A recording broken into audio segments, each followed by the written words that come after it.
Coach Russell Wrenn on episode number 42 of the podcast. Coach, thanks so much for coming on. Sure, thanks for the invite. I appreciate it and feel honored. It's been really neat seeing the wide array of guests you've had, and what a great break from the day to be able to listen into some of the collected wisdom.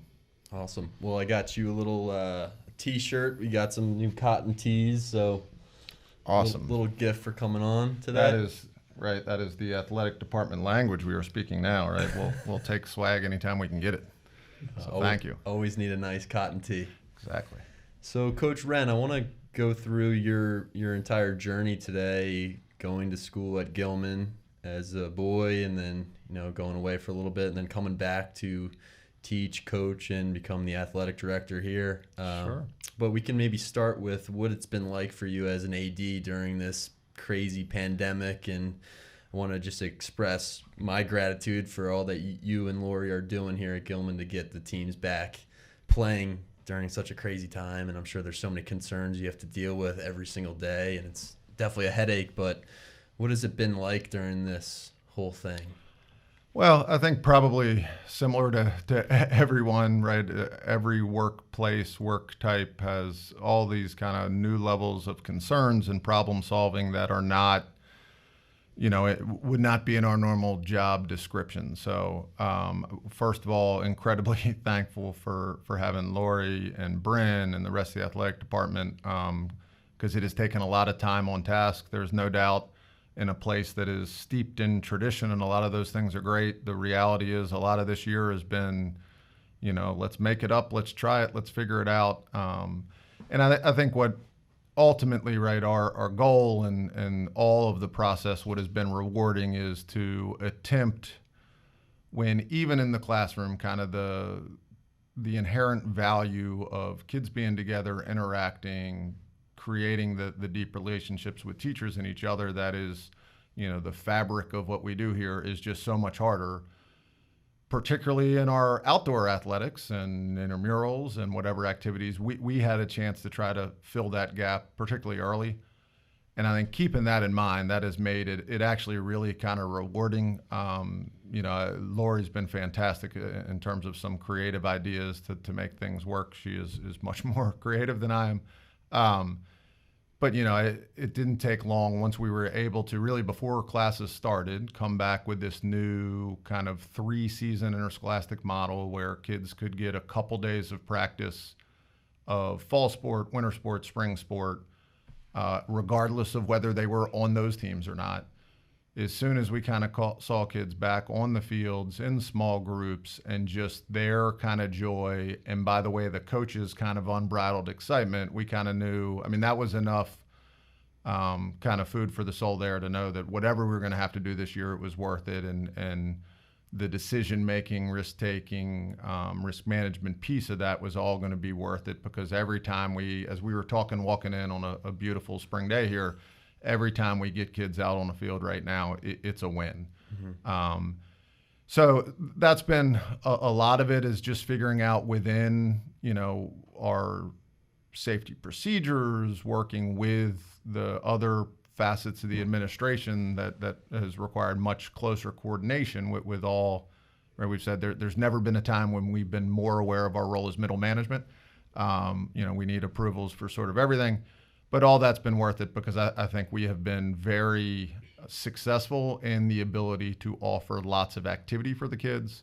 And with first and foremost, kind of without the focus, the way it would normally be in interscholastics, on kind of competition and team building, but really the focus on kind of the spirit part of body, mind, spirit, getting them out and moving, and mental health and physical health first. And then as the year's gone, we've been able to get more and more into our traditional teams and do some team building and skill building as part of that. So it's been rewarding. We were very happy. I think the winter season was what we were most nervous about being able to pull off, and thankful that the league stepped up and helped us coordinate that. And more than anything else, right, what this year has taken is all of our interscholastic coaches, in a time when everything we do in the classroom takes twice as much time, have just gone so above and beyond in offering time. We'll have folks that essentially have coached between 2 and 6 days a week from before the school year started until the school year ends, and we couldn't have done any of this without them. So that would be my biggest thank you in all of this. Yeah, that's probably the biggest part of navigating COVID is just getting these guys away from their computer screens and outside and running around and burning off some of that steam that they're, I feel bad for them in class that they are just, looking at the screen all day. It's got to take a toll, and not being in school with your classmates like you normally would, you need an outlet for that. So you guys have done a really good job since the beginning. I remember looking out my window at the beginning of the year, and these guys were all playing spike ball out there, and it was like Gilman might have a varsity spike ball team this year because it's just one way to get these guys active and moving and outside. If nothing else, Mrs. Bristow and Mr. Holmes have put the company credit card to good use, and we are fully stocked for any sort of lawn game. So if we need to field competitive spike ball, cornhole, can jam, disc golf going forward, we're in good shape. But I agree. I mean that was true way back at the beginning of this. It's still true now. I mean, I watched some of our really competitive kind of interscholastic sport middle school kids as we set up disc golf, right? And they're in their small groups and they can't really be with their teams. And it took about 2 or 3 holes of really terrible disc golf for that to become incredibly competitive, right? Just kind of the bonding that comes with that, and the joy and even just energy burn of kind of having something they can do competitively. I just don't think we can overlook the importance of that. That's been one of my favorite things. You mentioned the window. Looking out my window during the day is, the 6th or 7th graders out there with their teachers, right, competing, whether it's spike ball or disc golf or whatever. That makes me feel really good about what we're doing. Yeah, I think we can all agree, teachers, athletic directors, administration, that just seeing these guys back together in a quote unquote normal way is the most rewarding part of this year, over a year COVID interruption. But what has been the most frustrating or difficult part of being an athletic director during this time? So again, I try to stay eternally optimistic. I have a lot of friends that are coach and teach in the public schools, and right, they would scoff at what we would consider problems, right? Mm-hmm. The world that they're dealing with and the enormity of their challenges makes all of our challenges seem small potatoes. I think probably like other folks, I will look forward to the day when I can give people a firm yes or a firm no, right? Everything is just fully caveated, and we think we can do this, and we hope to be able to, and this looks good if, and again, right, that's belly aching about really, really good opportunities that we have. But I think that's a challenge, and I feel it's not that I have to equivocate, it's that I feel bad for the folks that I know, they're waiting for a yes or a no to be able to kind of plan their lives and plan their activities, and for coaches with their teams, right, they are so invested and care deeply, and they're just things you just want to be able to say, not only say yes to, but say yes, and you don't even really need to check with me, go get it, that we just can't right now. And that continues to get frustrating, and that's when I got to take a deep breath and remind myself, we've got kids out on the fields, we're incredibly fortunate. We've got kids in the school building, we're incredibly fortunate. Right, absolutely. So thinking about your journey to becoming an athletic director, let's start and talk about your first time coming to Gilman and what your maybe favorite part of your experience was as a student at Gilman growing up. Sure. So I grew up, I was a public school elementary school kid. I went to Perry Hall Elementary, which was a great elementary school, massively overcrowded, but great school. Both my parents are public school teachers. I think most folks here know, right? My father is a longtime football, baseball coach and athletic director at Patterson High School, and the football coach at Poly. So I sort of grew up in the city and county worlds of public schools. So a couple things when, so it was actually the McDonough athletic director that floated the idea of private school to my parents at a Maryland spring football game. My first memory of Gilman, other than the testing day and meeting some folks that turns out were going to be very influential in my life that I didn't really know about then, I remember being compelled during the visit about them talking about things that we hear a lot today: body, mind, spirit, multi-sport athletes, sharing athletes, and how the coaches that might coach your primary sports are going to be the one pushing you to play another sport. I think that was true then, that was true now, and is part of kind of the legacy of the school that I hope to be able to help carry forward.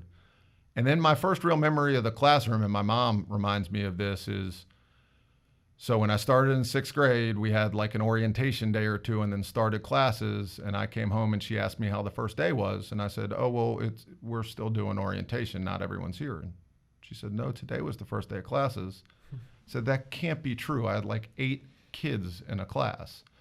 And so that, I mean, again, fantastic public school experience and great teachers, but 35 kids in a classroom. Right. And suddenly the idea that I'd be with one teacher and 7 or 8 other folks for a year, and all the benefits I would reap from that memory will stay with me for a long time.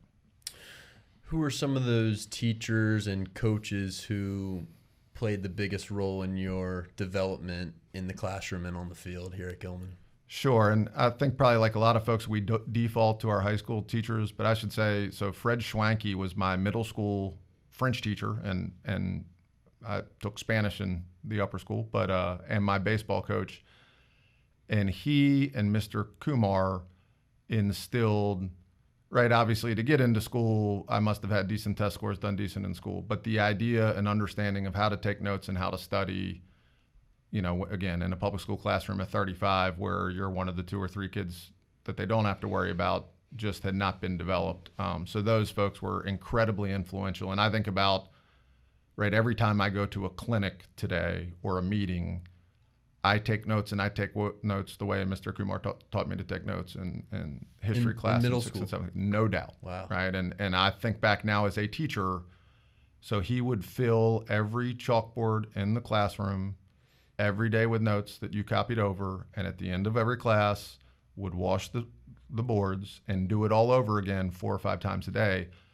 I would drop dead. The energy and commitment to detail that required from the teacher, which, you know, as kids you may not recognize, is just phenomenal. Mm-hmm. In the high school, there's no doubt, Peter Julius, so I had his AP Modern European class as a sophomore. That was the first, like, okay, you think you're pretty smart, welcome to the big leagues, kid, moment of really pushing us, you know, not because the reading was hard or the tests were hard, but pushing us to explain and discuss at a much deeper level what it was we were studying. And the other person I'd have to mention as part of that would be Dan Christian, and having his Dante class as a senior. You know, I, as an English major in college, always said the best and most difficult English class I've ever taken was as a senior at Gilman. And then, of course, you know, Tim Holly has kind of always been lifelong friend. He was my advisor and basketball coach through my sophomore year when he left for Haverford, and he loves to remind me that apparently I threatened to kill him if he would leave. I have no memory of that, and my lawyers advised me to not speak further. But those folks certainly incredibly influential on my time. Mrs. Bristow, her husband, Mr. Bristow, was the football coach. You know, and to me was always kind of the pinnacle of kind of the teacher-coach model. But also I'll never forget my senior year, I found out my parents had separated, and he was kind of immediately right there, vulnerable things we don't think about it, you know, that coaches and teachers absolutely did in the 1980s and 1990s that we kind of think about, oh, it was a different era. But that's not the case, right? And he was there in the midst of the worst football season he had ever coached, with me as probably the worst quarterback of the worst football team he had ever coached. He was there to support me as a student, and that was incredibly valuable. That's awesome. Tell me a little bit about the Dante class, because I've heard so much about Dan Christian. Unfortunately, I didn't get to know him that well my first year. I just didn't, have many conversations with him, but he's been a person who many people who have come on the podcast has said you have to get Dan Christian on to talk a little bit about that class and his influence on so many students and athletes here. No doubt, and I would not give him whatever puny amount of time I'll get. I would gladly cede time. You need to get him for a couple of hours. Just an incredible man, right? Dante in defense. And right, there are tons of folks around here with lots and lots of stories. To me, the modern day version of Dan in the classroom, and apologies for him if he's not modern day, he might take that as a compliment, is Jeff Gulon. Just sort of the level of commitment to each student, to each player, and to the school, kind of beyond, just boggles the mind. So the class was incredible, right? We read some C.S. Lewis and kind of got ourselves prepared to jump into Dante at a college level, right? I'll tell you, you might read Inferno. You're not going to read the whole Divine Comedies. We read the entire Divine Comedies. My mother always reminds me now, right? So when PBS, when they do anything on Dante, they're like two high school guys in the country that they consider the foremost experts on Dante, and Mr. Christian's one of them.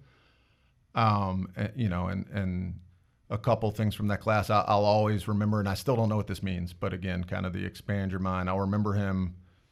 He always sort of sat on the front of a desk and would talk, and rarely kind of made eye contact, just kind of his eyes down. But the tone, the tempo, you knew, kind of deep thought. And I can't remember where we were. It was before the ascension to Paradiso, but whatever we were talking about, he was like, it's like shooting free throws underwater. And he's not looking at us, and he's like pantomiming shooting a foul shot. And it was dead silent for like 30 seconds. And I don't think any of us have any clue what he meant, but you could feel the brain cells burning as we were all trying to get there. Mm-hmm. But that was kind of the level of challenge and expectation, right? What he expected from you in the writing, we all knew. And as seniors, when it's easy to say, hey, we're out of here soon, part of the fun was rising to that challenge. I think the last part, right? So the weekend after the Gilman McDonough game, every year, part of that class was you met here at school at dark 30, got on the bus, and went out to Sugarloaf Mountain, walked up the mountain, and as the sun came up, you read the ascension to Paradiso. And again, just how do we get to that as, this is something we need to do. And that felt totally appropriate in a co-ed senior class as sort of we're right there with Dante, right? We can leave Virgil behind, and it's time for us to kind of move to a higher level and expand our expectations of ourselves. That's pretty cool. What were some of the things that he did in that class? And you mentioned the free throw comparison, but how did he make, those are tough books to read. I remember reading, what was it? I read one of them. I read the Inferno, I think, in high school, and it was difficult. Super difficult. What did he do in the classroom to make that tangible for seniors? Yeah, so for those that haven't read, I think the challenge is, so there are lots of, just unbelievable use of language and theme and literary device that I do think seniors are capable of sort of looking at and analyzing. Mm-hmm. The rest of it is, in like modern day parlance, right? It's like Dante's burn book. It's everyone he's ever met and interacted with in Italy that's, particularly in Inferno, slighted him, that he then placed in hell. So how on earth are we supposed to know who these people are or how they've offended him? Right. And that's where, again, just Mr. Christian, right, never did anything less than 100%. So the intense level of research and then access to literally world's foremost experts, that's where he could really fill in the gaps. And honestly, you can buy commercially produced, expert-written sort of readers for Inferno or for the Divine Comedy that'll tell you, oh, this person was a noble in the city. And it wouldn't give you the level of detail that he was able to sort of fill in the gaps for us. And then allow us, having that knowledge allowed us to think a lot about, Inferno, the contrapasso. So the punishment was in some way reflective of and opposite to the crime. And that's a difficult idea, especially if you don't really understand who the people were. So I think in one of the early, and this, I don't remember much. I've been hitting the head a lot, but this, all credit to Mr. Christian. So there are two, so lovers, right? So out of wedlock and cheating on their spouses, and they in hell are represented by that they are like personified flames. And the idea is they just sort of get pushed around by whatever wind or breeze comes around because they can't be firm in their commitments. And he was able to, again, he didn't tell us, he was able to lead us to that sort of level of understanding. And then, right, one of his famous lines was always Dante is everywhere. So then kind of understanding a lot of the symbolic elements of his writing that influenced writers and even modern day sayings that we had no knowledge of before, right? So, as you go through the layers of Inferno and you finish with a frozen lake, so right, the idea of it is cold as hell, which makes no sense to us, comes from Dante, right? Wow. As one example. And I'll always be in his debt because the great thing I figured out pretty quickly as a college English major is that I had read and understood the full Divine Comedies more than any of my professors. And that had tremendous value if you were unprepared in class and got called on, or if you had to write a paper at the last minute, not that any of those things would ever happen, because you could always use the Divine Comedy as your go-to and pull some sort of connection there. And a bunch of the professors wouldn't be able to challenge to what level that was a correct inference or not, because they trusted that you knew that better than they did. Really valuable come in season college class time. Yeah, it's tough. English in season is not easy. It's Right. a lot of reading to Just do. the amount of reading, right? And, There's not much time to get it done. yeah, and as a junior or senior in college, you get those semesters where you might have 3 English classes, which are all fantastic, but like literally not enough hours in a day to get the thousands of pages of reading done in time. So fall back on Mr. Christian. Yeah, that reminds me. We were reading Ulysses and then Finnegan's Wake in my junior year Ooh. lacrosse season, and I was Very like, uplifting. Yeah. So you had that amazing senior elective class with Mr. Christian. Did you always know that you wanted to study English in college, or was he one of the forces that led you to that study? So he certainly was an influence. I always sometimes remind folks, so many people know my dad around here, but my mother was a high school librarian, right? So, I played sports and read books from as long as I can remember. So I think in that regard, I always was drawn to English and the humanities. For sure, I like probably lots of folks, I'm still trying to figure out what I want to be when I grow up. So I certainly didn't go to college knowing I was going to be an English major. When people ask, so I had the very interesting double major of English and geology. The only other English and geology major I know of from Washington Lee was my roommate at the time. And I said, I like to read books and I like to go outside, particularly in Virginia near the mountains. So that seemed to be a pretty good fit. So, and I could get enough credits to do both while playing both sports. So really higher level thinking. What was it like being a 2-sport athlete in college for you, and balancing all the reading and the double major and all the other requirements of you as a college student? Sure. I like to always say, right, I had much less of a social life than probably a lot of my friends, but that would have been true whether I played sports or not, so that was fine. Not as challenging for me as other folks. I honestly, and I've always used this particularly even at a co-ed school with my advising of boys and working as a dean. So my grades were always better in season. Yeah, that's even true. though there is no doubt there were, that meant reading on buses, the problem we talked about earlier, right? Thousands of pages to read, and games and pregame batting practice and film study. But idle tools are the hands of the devil, and I think in that way I was probably like a whole lot of teenage boys, right? So being in season actually helped me organize, forced me to, okay, I'm finished, I'm at the library, I'm in my room, I got to get it done. And so I didn't play. I'm the interesting college 2-sport athlete in that I didn't play football until my junior year, recovering from injury. So I had knee surgery before my freshman year of college, and had a stress fracture before my sophomore year. So sophomore year, I basically helped out our starting quarterback, was one of my best friends, and actually played professional baseball and football, just tremendous athlete. So kind of helped out with kind of film study and essentially as a student GA, and then, finally got my broken body into shape and played junior and senior year. But to me, that was also and sort of what we try to encourage kids to do here is you only get so much time to try to do this. So do everything you can and figure it out. So, did that mean I was always operating on as much sleep as I would have liked or always as prepared for a class or a practice? No, but you know what? What an awesome experience. So, I loved it and wouldn't trade any minute of it. And I'm very thankful. I'm not sure I knew that as an 18-year-old, right? When I was choosing between going to a Division III school for free or going to a couple Division I schools that had recruited me harder to just play baseball, but having to pay a lot of money.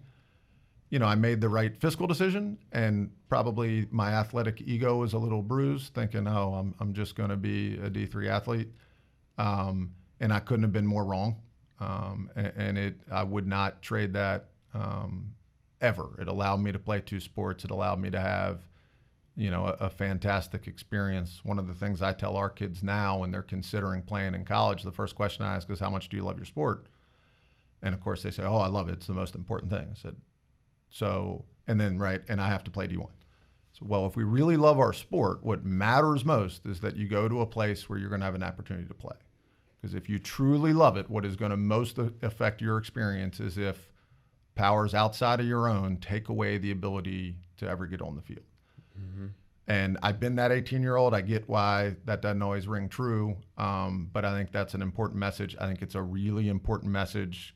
I think the parents can easily get caught up in the kid's ego, and though my son got a scholarship or is going to go play Division I, and really 4 or 5 years later, what's going to matter is, did he have a great experience? And that doesn't mean D3 for every kid. That can mean whatever level. But I think it's a mistake, and a place we can guide young men and women is shutting off those opportunities because of the ego blow. Right, and especially if you have a chance to, have a really good team as well. Not only play, but if you're one of those D3 or D2 teams that are making it to the playoffs and you have a competitive league, that could be a lot more fulfilling and a better overall experience for an athlete than going to a D1, maybe lower end D1 school and sitting on the bench and losing. Like, it's nothing worse. No doubt. And, so it's when I talk to parents and kids, right, we're looking at the roster. And I said, so what are you looking at the roster? And so if he's a quarterback, I want to see how many quarterbacks they have. And one of my mentors, Jim Margraf at Hopkins, used to always say, so it doesn't matter if we have one other quarterback or 6 quarterbacks. If he's better than you, he's playing. I think that's the wrong information to look for. But I do encourage them. We want to look at things like roster churn, right? So great programs at any level, kids are going to stay in the program because they have good experiences. Places where, we bring in 30 freshmen every year, and what's the size of your football roster? Oh, we've got 80 guys. Well, wait a minute. Why aren't there 120? What's going on? Those are important things to know ahead of time. To your point, right? If they haven't had, they don't all have to be, I only look at teams that have won championships, but if they haven't had success, if they've had lots of coaching turnover, that's probably indicative of there being some issues, right? And those issues can affect you. And again, those are the things outside of our control. So that's where we want to do our homework. Whether we're the first quarterback or the second quarterback is going to come down to what we do when we're there. That is much less important than, am I going to a good home, a good program? It's why kids need to ask questions of coaches about academic programs and labs and scheduling, right? Because if the coach doesn't really know what's going on academically, that's a red flag. Mm-hmm. And then kids should not be asking coaches about how great their culture is and what else they do, because all the coaches will have good canned answers there. Right. But, they don't eat there, they don't sleep there. Those are questions for kids on the team. And that's incredibly valuable information to mine as well. And I agree, right? The situation matters a whole lot more than the school, the team, the league in a lot of ways. So that leads me to another question that I had for you is what do you think, what trends do you think in youth and high school athletics are the most concerning to you right now? Whether that's club sports, whether that's the culture of teams and parents, and what are some of those trends that are happening in the world of sports today that really you think people should think twice about or think more deeply about? Yeah, I think it's a great question and something I think about a ton, talk about a ton. So thanks for asking. I think the first thing I'd say, because I do think there are trends worth discussing, but maybe a good reminder for all of this. And so we were cleaning out my father's basement a couple years ago, and we came across the article from the Baltimore Sun when he got hired to be the football and baseball coach at Patterson, having never played high school baseball, in 1973 or 4. And one of his quotes, because they asked about, the changing kid today in the 1970s, they're not as tough as they used to be. They don't work as hard as they used to be. So in 1974, he said, I think kids are the same as they've ever been. They want somebody to encourage them and challenge them. And if you do it right, they're looking for somebody to push them to a higher level. I think that was true then and is true now. And sometimes we as adults tend to excuse make by blaming it on the generation or the kid. And the reality is, if we do a good job of first developing trust and then demanding excellence, kids will fall all over themselves trying to achieve. So I think some things haven't changed, and it's really important for us to hold on to that. I think the club sport thing is a great conversation piece. I do not, right? There are folks that, club sports are terrible, they're evil. I don't think they're terrible or evil. I think, again, we need to ask the right questions before we invest in a club, because they are now investments, right? I think the downside of club sports, unfortunately, and can be any sport, is, right, people have found that there's a way to make money on it. And I don't blame those people for making money, but it means decisions are driven by cost. So all of us that club sports, AAU sports, whatever, travel more than we need to because that seems bright and shiny and fancy. So I spent 10 years in Atlanta, Georgia, literally the middle of the universe in the summer for summer baseball. And my high-level baseball players, one of their ways they chose their summer travel baseball teams was how much they would travel. And the reality is they didn't have to go anywhere. Half the college coaches in the country were calling me to ask if they could stay in my basement because they were going to be there for 3 weeks. Everyone came down there. And again, that's the sort of bright, shiny things piece that I don't know needs to be a priority. I think where we as the school and as kind of the adults that are professional members of the athletic staff, where we need to intervene and help some is on the health side, right? The reality is that yesterday's 3-sport athlete is today's 6-sport athlete, because it's the 3 school seasons plus the club seasons, and overuse injuries are real. I think we need to acknowledge and advocate for multi-sport kids, because that is a way for kids to stay active and avoid overuse injuries, right? So we've seen it, right? You have lacrosse kids that end up with back injuries because of all the rotation. Baseball guys that end up with lower leg injuries because they're on metal cleats for hours on end all year round.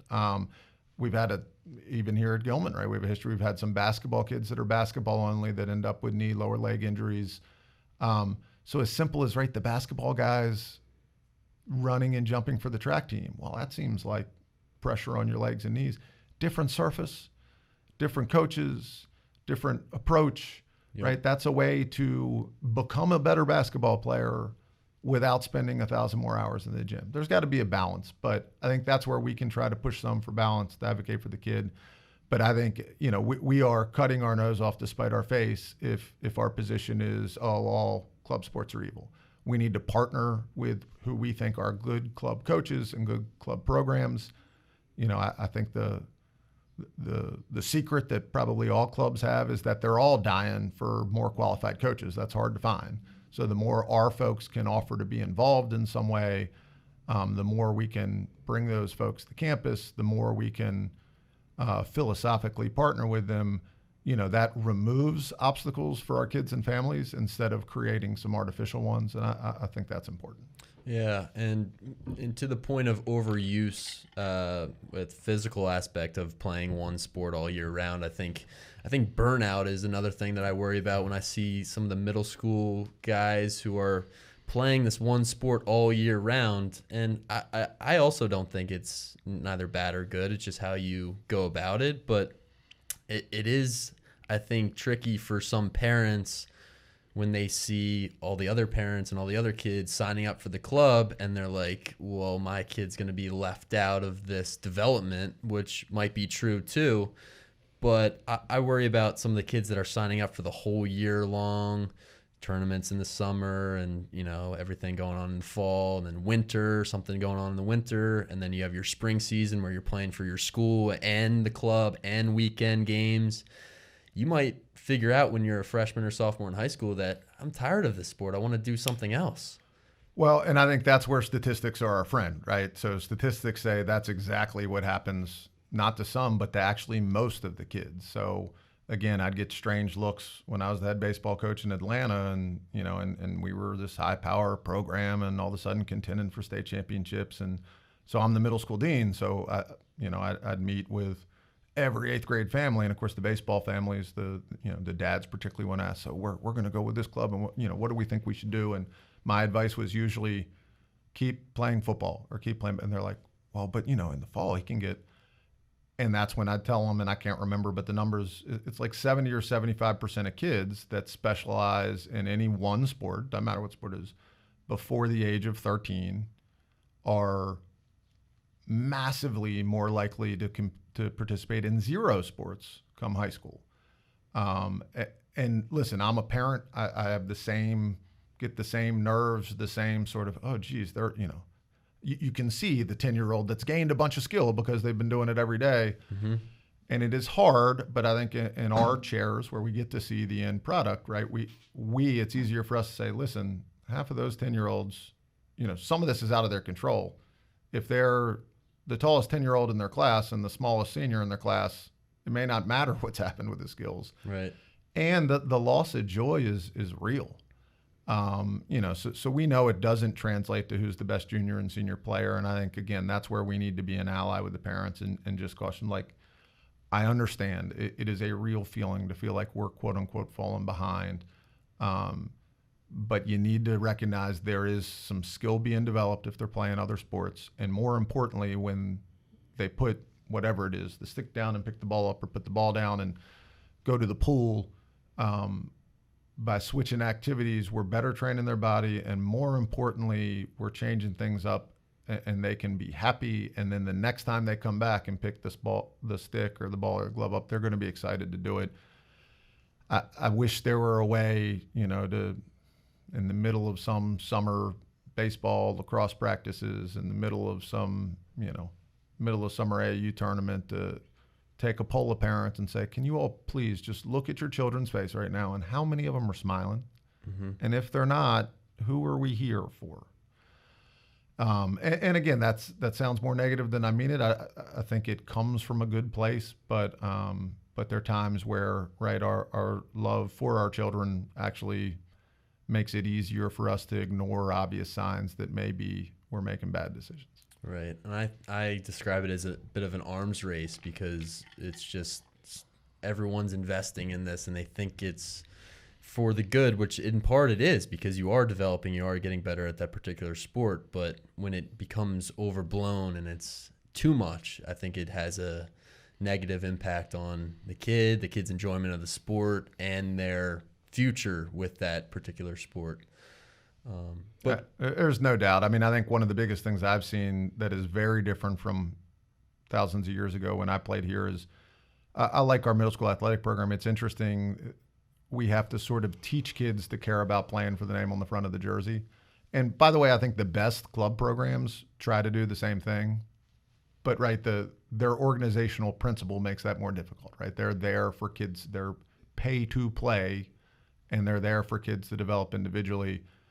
When we are successful for that, when we get to a high school varsity level where a team has a great season, has a great experience playing for each other, that is the pinnacle of the athletic experience. And I don't care if we win an A conference title or we're playing in the C conference, those kids will remember that for the rest of their life and take value from that. I do think it is harder to get to that point now because, and it's not the kid's fault, but we have to teach them what that means. And they have to trust that, right, making an individual sacrifice for the betterment of the team ends up being more rewarding than maybe being the leading scorer or whatever the case may be. And I think that can be a frustrating part of my job and our role as coaches. I think it also, right, there's opportunity there. That's also such a great reward when we do get to that. For sure. Thinking about your athletic experience at Gilman, what's the fondest memory you have as an athlete here? So a couple. I mean, hard to top. My senior year had a not awesome start, right, with the aforementioned terrible football season. But some silver linings to adversity. I think that helped. Our senior class had lots of issues that started not on the athletic fields and are pretty well documented in the school's history.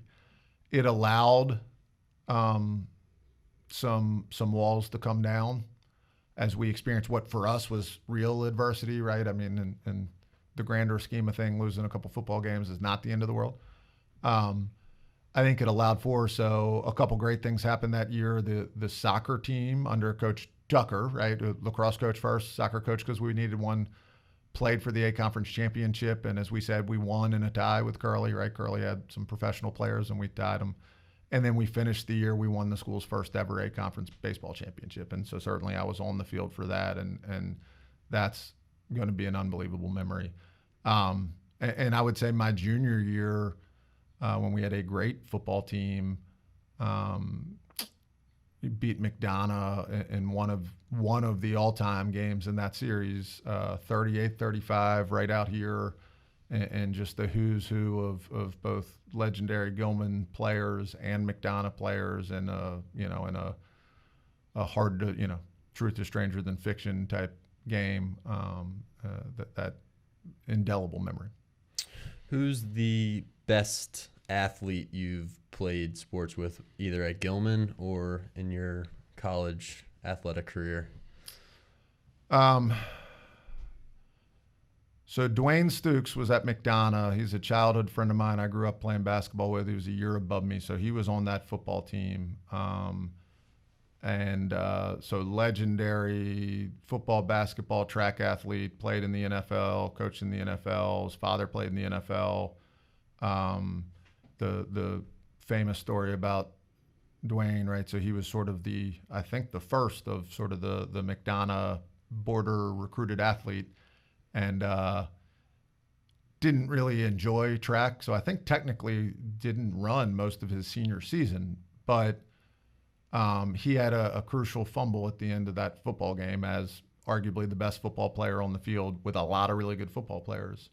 So the legend is the day Gilman races McDonough in track at McDonough, he comes out of his dorm room in like shorts and tennis shoes, stretches for 30 seconds and wins the open 100, and then just goes right back to his dorm room. Doesn't even stay for the rest of the meet. But just, to try to deal with a little bit of recent history for him. So he was certainly an all-time great one. Mark Teixeira was a freshman baseball player at Mount St. Joe during that senior year when we won the A Conference. I always said he doesn't know this, but had a really important impact on I think my life and a lot of the other senior. Right, so we're the cream of the crop of kind of the '96 baseball players in the area, and Jason Mercy is a teammate of mine, was the All-Metro Player of the Year and goes to Wake Forest, and Yanni Rosenberg was in my class, right?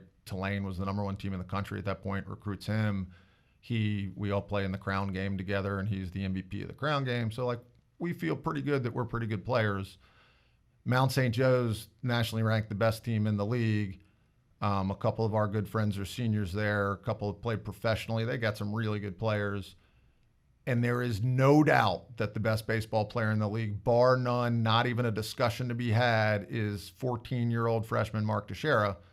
So that was really good because that's when I realized, so I need to start thinking about what I'm going to do when the baseball career ends, because I need to stop fooling myself that it's going to last beyond college, because that guy is really different than the rest of us.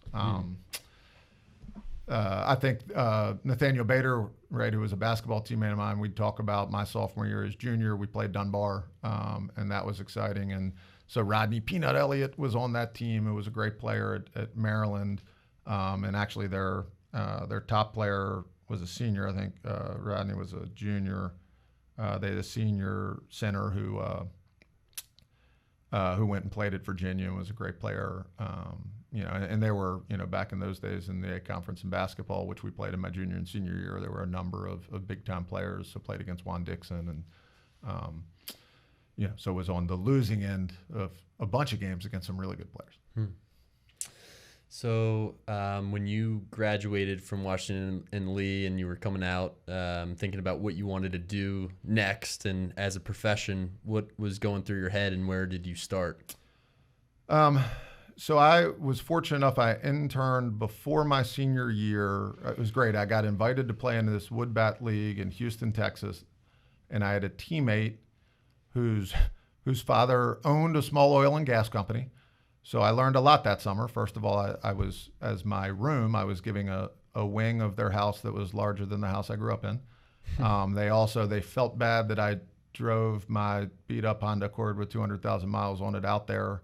So they lent me one of the extra Suburbans that they had sitting in their garage for the summer. And I worked for his oil and gas company, which with a geology major was really, really interesting. And appreciate all they did for me. And it confirmed that, my worry was I'm the son of a coach, son of an AD. I don't even really know what else is out there. Am I just going to coach because that's what my dad did? And that confirmed for me that I needed to scratch that itch. So I became a college coach. I had a graduate assistant year at Dickinson College where they, it was a football job and they let me help with the baseball team. And then I went and coached at Hopkins for a couple of years. And that's really where, certainly my father was a great influence on me as a coach and his mentors from Frostburg State.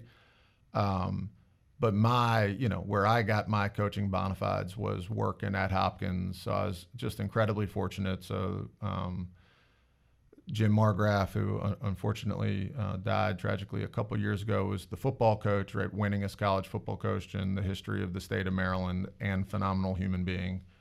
And then Bob Babb, who is in his 41st year, I believe, as the baseball coach at Hopkins, another phenomenal human being, one of the smartest men, regardless of profession, I've ever been around.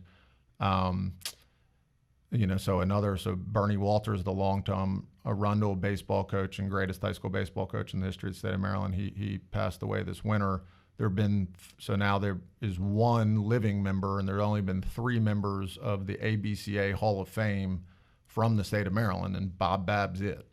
So having a chance to work with a quality of human beings, but to learn from them was incredibly important. And during all that time, and then went back to Dickinson actually as the head baseball coach and the offensive coordinator, and had an opportunity to do an internship with the Atlanta Falcons and be around Down Reeves every day for a little more than a month. That really, those folks had just a tremendous influence on me and really informed kind of everything I do, at least from a coaching side, but also in kind of what I attempt to do in terms of treating other people.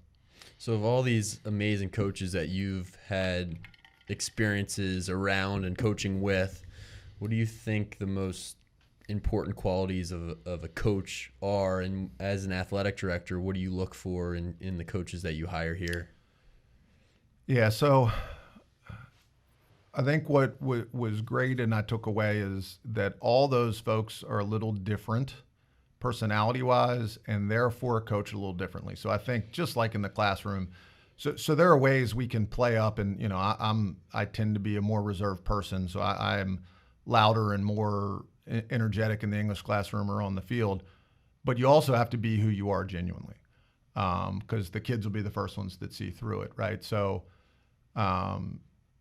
Coach Margraf could be a little more fire and brimstone. I've never heard Bob Babb raise his voice ever, right? And until sometime in the late 90s, early 2000s, the kids didn't even call him Coach Babb. He was Bob, because he, became their head coach there when he was in his 20s. So, that's a good example. So when I became the head coach at Dickinson, like Bob, I was the youngest head coach in the country. I was just turned 25. I got the job, maybe turned 25. I could not be Russell, right? To me, that was a more important line to draw as a 25-year-old head coach, where Bob, when he was 40, was Bob to his players. So I think being genuine is important. I think the other thing is there are lots of ways, as we develop team culture, as we get kids to trust each other and trust us. There are different ways to do it, but I think good coaches need to spend as much time thinking about planning and working on that as they do planning and working on practice plans, game plans, skills. And I think, and that comes easier to different people. It changes for some people. It stays the same for other. There are different ways to do that, but that's the secret sauce. I think and we probably have some bad examples around us. There are some college programs that have been very successful with the focus on winning. They tend to not last, right? The programs that end up being successful win a ton, and they care about winning. And I've always found the ones that win the most and win the most consistently don't really ever talk about winning, right? That'll take care of itself if you're taking care of the other things that matter, and if you've established a culture and the kids buy in, and trust each other and you, and that's where I think being authentic matters. Because if they think you're not authentic, it's going to be hard for them to trust and buy into what you're selling. Love it. Yeah, I feel like I learned that pretty early on, because I've always had an issue with coaches or teachers or adults who were the authority figure, but then wanted to be your friend at the same time. So I was pretty wary of that coming into teaching, especially right out of college. And I think you just have to be your genuine self as a teacher and a coach, and especially high school students are going to be able to see through that very easily if you're pretending. Yeah, I always loved the line. So I got to work with a phenomenal high school football coach down in Georgia, Jerry Romberg, and he would tell the kids all the time, he's like, I love you all, but it doesn't mean I like you, right? And that was his idea. Like, I'm not your friend. I'm here to push you and make you better, and you may not always like that. You've got each other to be friends, but I love you all, right? So, like, ultimately, I'm doing this for the best. And, and those kids would have run a marathon with broken legs for that man, but it was because of that, right? If he had tried to then be buddy-buddy with all of them, that they wouldn't have bought in the same way. As an athletic director, and when you're evaluating the different teams here at Gilman, what does a successful program look like to you if it's not how many wins the team has at the end of the season, or if there's a championship at the end of the season? What does success look like for a team here? It's a great question. I think, right, and an element of great team culture is what the team's doing when the coach isn't in the huddle or right over top of them. So personally, I try to avoid, when I can, being on the sideline with the team and coach, because I'm very cognizant as a former coach that, right, then I'm the suit.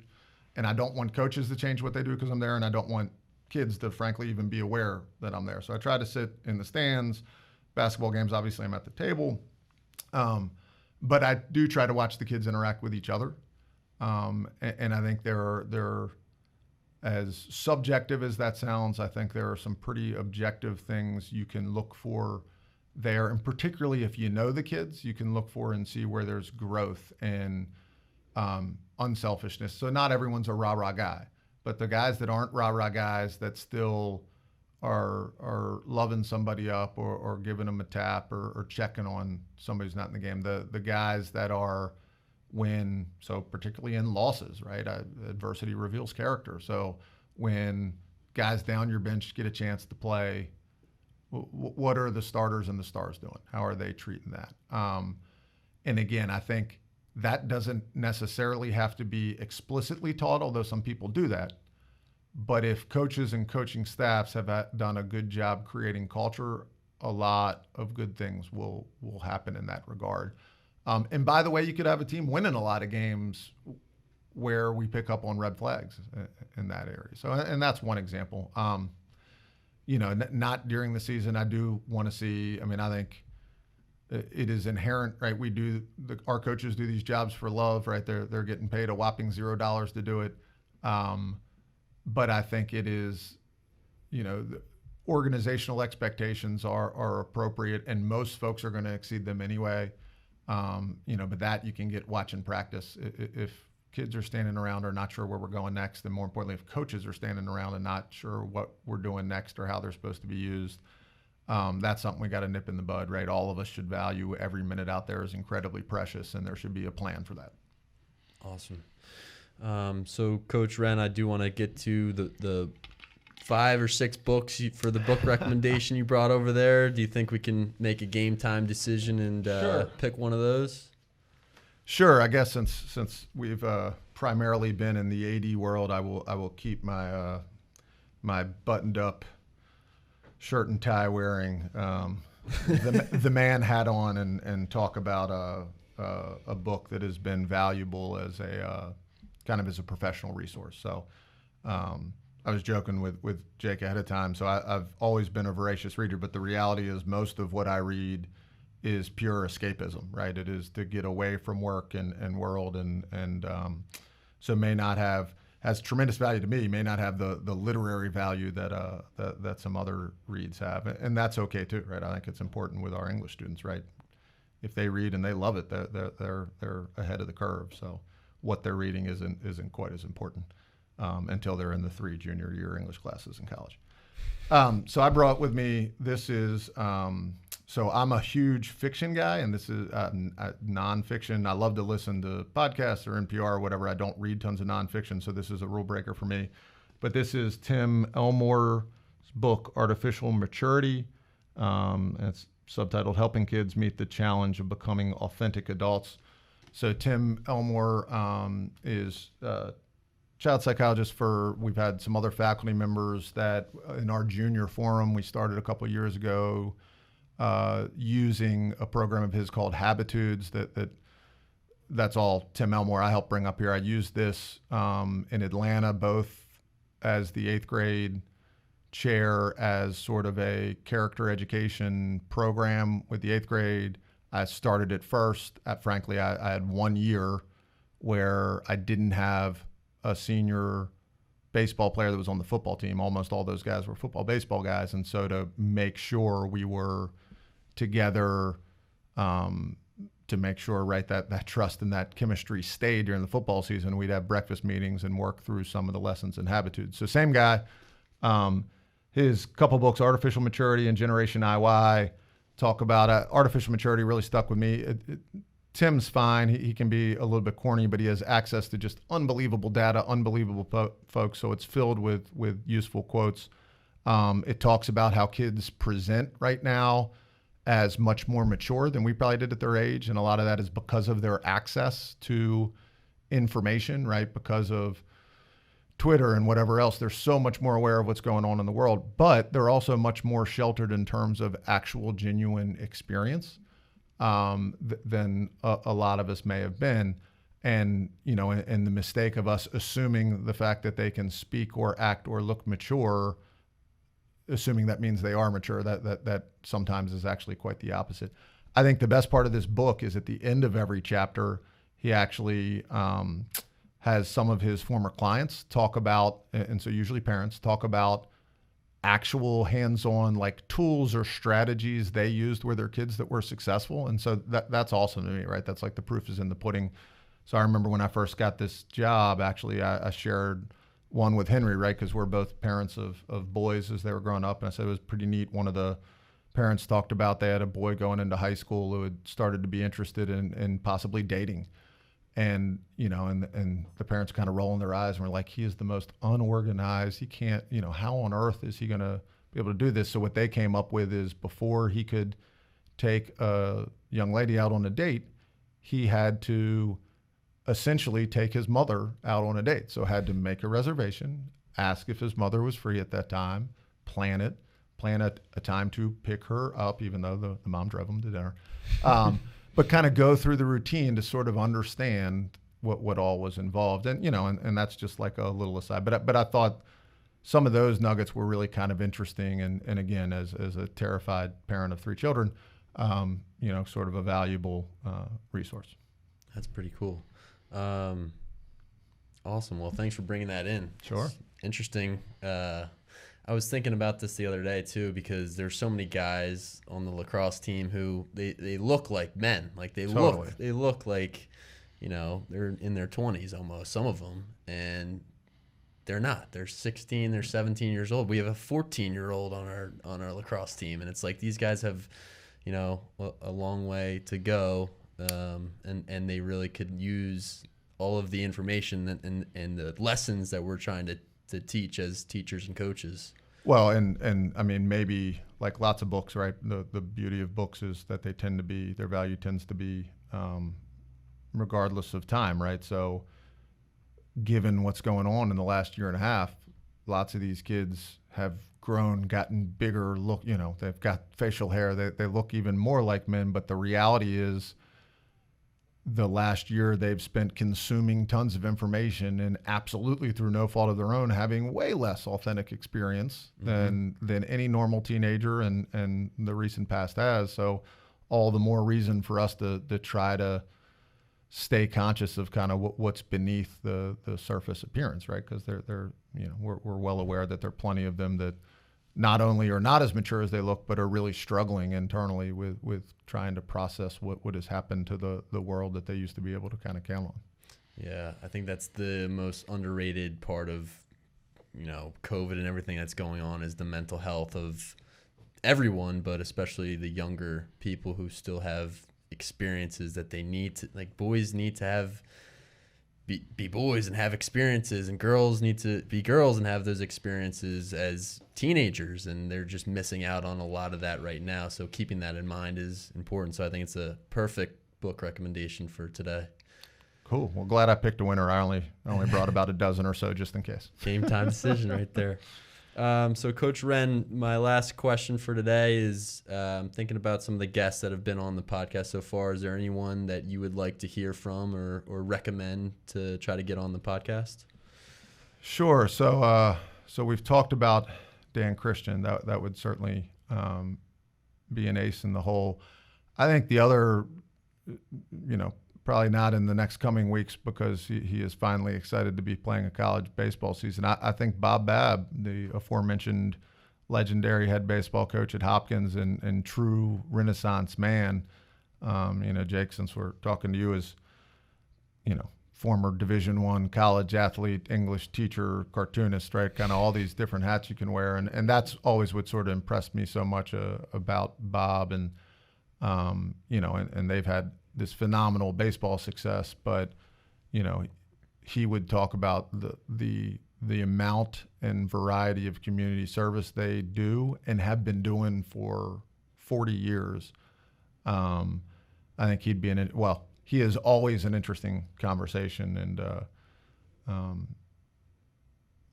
would be a neat guest. That's Gilman adjacent, right? Yeah, it's right down the street. Yeah, unfortunately, he's a very smart man, but his children did attend McDonough. But regardless, I think we can be the bigger institution and allow that. Awesome. Bob Babb is up next. Hopefully, we can get him in here and reach out to him. So I'm excited for that. Coach Wrenn, thanks so much for coming on today. It was an awesome conversation. I think we covered pretty much everything, right, that we needed to. But, absolutely. I'm not sure we needed any of it, but it was fun nonetheless. I appreciate it. A lot of fun. Thank you very much. Thank you.